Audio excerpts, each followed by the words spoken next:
So I'm all ready to head to the gym, but before I do, there are a few things that I need to check when it comes to my diabetes. So the first question is, what are my levels currently? And having a look, I can see that they are 5.3 and the arrow is pointing down, as you can see. And that will be because I recently had a low blood sugar. So yeah, it isn't the best place to start, but I can always fix it and we can make it work. So now what I'll do is I'll take my PDM and I will... Hello, Saf. Are you okay? No? Oh, hello. Oh, you're so cute. I'll take the PDM and I will put my Omnipod into activity mode. Now, this basically means that I'll get less insulin for however long I set it for. I know that I'm going to be exercising, I'm doing some activity, I'm going to be busy. So this just helps kind of stop the low blood sugar before it happens. I'm thinking that I'm going to set it for around 2 hours. Now, that doesn't mean I'm going to be working out for 2 hours, but my blood sugar levels can still be affected a little while afterwards. I'm actually going to pop to the shops first and things like that. So it's just to make sure that I'm at a steady pace with my levels before I actually start. Because if I'd have waited until I got to the gym to do this, it definitely would have been too late.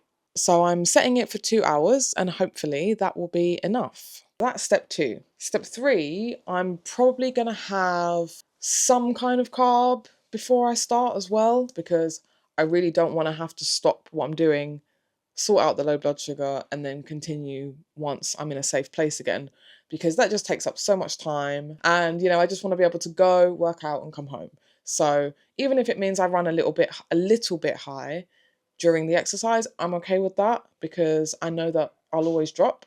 So yeah, I've done 2 out of 3 steps. I might even just have another small Coke because it's a small amount of carbs and it will probably do me some good, seeing as my arrow was pointing down anyway. So that's my choice for today, and we'll see what my levels are when I actually get to the gym.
overall, a very successful gym session.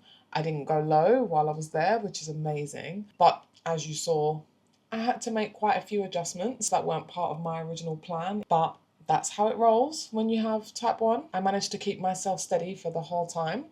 And I was there for over an hour, I think more like an hour and a half. I had to basically stop my insulin. I was, just way too worried about going low. As when I got there, I was still only 4 point something, and I'd drunk a small can of Coke. So I was thinking, oh, I'll just stop the insulin for half an hour, see how I go. And once my levels started rising really quickly, once I'd stopped the insulin, I'd drunk the Coke and everything was kicking in, I did panic a little bit when I'm seeing 2 arrows shooting upwards. I could have very easily panicked and run and quickly put my insulin back on. I could have maybe taken a little bit of insulin, but I held my ground. I stuck with my plan and eventually, completely stabled out. I'd actually forgotten that when you pause your insulin, you have to tell it that you're happy for it to restart again. So my pod was like beeping at me loads and I was thinking, oh, what's its problem? Like, I know I'm not low. So my insulin was stopped for longer than I had planned. But I was still 7, 8, every time I was checking it. So I guess it kind of worked in my favour.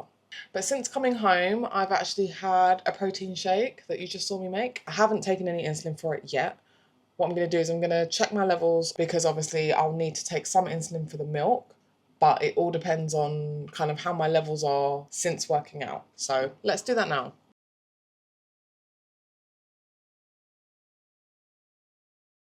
So there you have it. That is how I go to the gym as a type 1 diabetic. Obviously, the kind of workout that I was doing was still new to me because my boyfriend was showing me how to work on arms. Not something I've ever really done properly. But yeah, kind of how I control my levels, all of that you saw today is pretty standard. It was actually quite an interesting day because I had been up from super early because I had an early shift at work. So I think that might have caused some of the low blood sugar because normally I would be sleeping at a time that I was awake. And so I'm active, I'm doing things, I'm walking and all things like that when I would normally be asleep. So I think that might have had an impact on today. Obviously, I had a low blood sugar while I was getting ready. So that always has a knock-on effect, really. Every time is different. It all depends on the context. It depends on what kind of exercise I'm doing and also where my levels are at the time. I think that's the biggest thing. So going to the gym, it's not a one size fits all when it comes to how to manage the diabetes. And I think that's something I've learned as well. But yeah, that's it for today's video. Thank you so much for watching Diabesties and Diaallies, and may your levels be in range.